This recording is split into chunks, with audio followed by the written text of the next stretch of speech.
माता सीता ने भी किया था एक घोर पाप। रामायण की कथा तो सभी ने सुनी या पढ़ी होगी, जिसमें श्री राम और माता सीता के जीवन से जुड़े पहलुओं को दिखाया गया है। उन्हीं में से एक कहानी में बताया गया है कि कैसे मर्यादा पुरुषोत्तम राम अपनी पत्नी को एक धोबी की बातों में आकर अयोध्या छोड़कर जाने को कह दिया था। लेकिन क्या आपको पता है कि वह धोबी के रूप में जन्मा एक पक्षी था, जिसके श्राप की वजह से ही माता सीता को वन में भटकना पड़ा था। जी हाँ, आपने सही सुना, माता सीता को श्राप मिला था।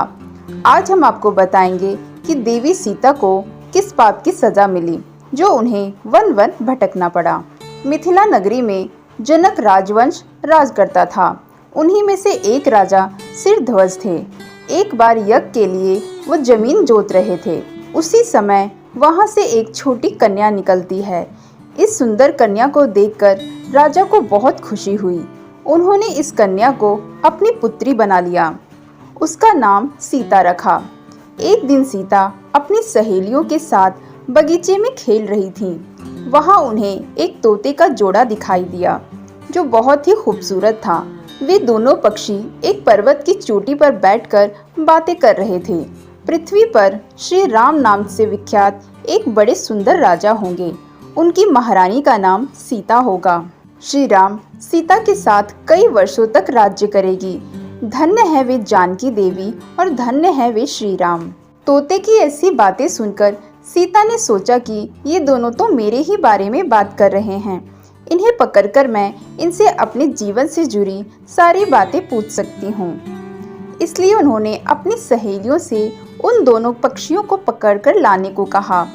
उनकी सहेलियां उस पर्वत पर गई और दोनों पक्षियों को पकड़कर ले आई। माता सीता उन पक्षियों से कहती है कि तुम दोनों बहुत सुंदर हो। देखो, डरो नहीं, मैं तुम्हें कोई नुकसान नहीं पहुंचाऊंगी। तुम बस मुझे यह बताओ कि तुम कौन हो और कहां से आए हो। राम कौन है और सीता कौन है, तुम्हें इनके बारे में कैसे पता है? माता सीता के पूछने पर दोनों पक्षी बताते हैं, एक बहुत विख्यात महर्षि वाल्मीकि हैं। हम दोनों उन्हीं के आश्रम में रहते हैं।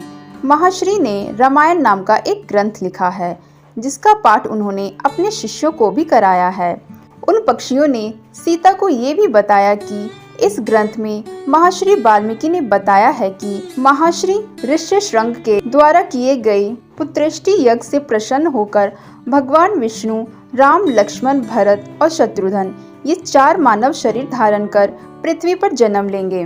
बड़े होने पर श्री राम महर्षि विश्वामित्र और अपने छोटे भाई लक्ष्मण के साथ हाथ में धनुष लिए मिथिला आएंगे और शिवजी के धनुष को तोड़कर सीता से विवाह करेंगे।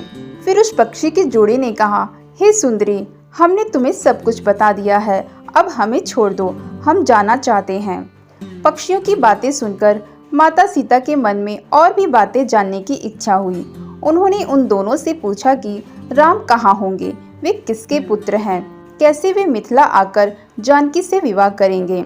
नर तोता बोला कि श्री रामचंद्र का मुख कमल के समान सुंदर, नेत्र बड़े बड़े और खिले हुए, नासिका ऊंची, पतली भुजाएं घुटनों तक, गला शंख के समान होगा। मैं उनका क्या वर्णन करूं, जिनके गुणों का बखान 100 मुख वाला भी नहीं कर सकता। दोनों पक्षी कहते हैं कि जानकी देवी धन्य है, जो जल्द ही रघुनाथ जी की पत्नी बनकर उनके साथ कई वर्ष तक राज करेगी। लेकिन तुम कौन हो? पक्षियों की बातें सुनकर सीता ने कहा कि जिसे तुम लोग जानकी कह रहे हो वो मैं ही हूँ। माता सीता उन्हें कहती है कि मैं तुम दोनों को तब ही छोड़ूंगी जब श्री राम यहाँ आकर मुझसे विवाह करेंगे। तब तक तुम दोनों आराम से मेरे घर में रह सकते हो।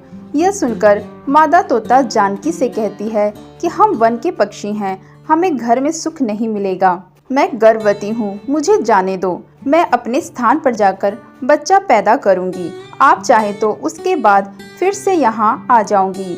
उसके कहने पर भी सीता ने उसे नहीं छोड़ा। तब उसके पति यानी नर तोते ने कहा, सीता, मेरी पत्नी को छोड़ दो, वो गर्भवती है। जब ये बच्चों को जन्म दे देगी तब उसे लेकर मैं फिर तुम्हारे पास आऊँगा। तब माता सीता ने कहा, तुम आराम से जा सकते हो, लेकिन ये मुझे बहुत पसंद है, तुम घबराओ नहीं। मैं इसकी अच्छे से देखभाल करूंगी। जब सीता ने उस मादा तोते को छोड़ने से मना कर दिया तब वो पक्षी दुखी हो गया।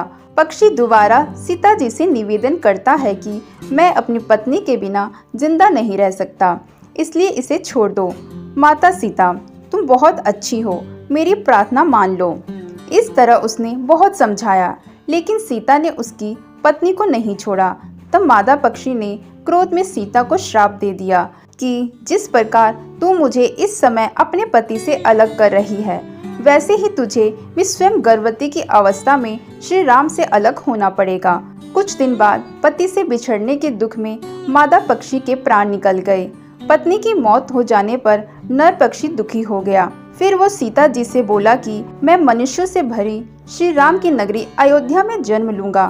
मेरे ही कारण तुम्हें पति के वियोग का दुख उठाना पड़ेगा। ये कहकर वो वहाँ से उड़ जाता है। कुछ साल बाद उसका जन्म अयोध्या में धोबी के घर हुआ। उस धोबी के कारण ही सीता जी का अपमान हुआ। उन्हें अपने पति श्री राम से अलग होना पड़ा। उस तोते का श्राप ही सीता जी के पति श्री राम से बिछड़ने का कारण बना। इसलिए जब माता सीता गर्भवती थी, उन्हें भी पति से दूर वन में रहना पड़ता है। आपने अक्सर लोगों को कहते सुना होगा कि हमें अपने कर्मों का फल हमें यही मिलता है। इस कहानी से यह बात सिद्ध हो जाती है कि कर्म के फल से कोई नहीं बच सकता, फिर चाहे वो भगवान राम हो या सीता, सभी को अपने कर्मों का फल भोगना ही पड़ता है।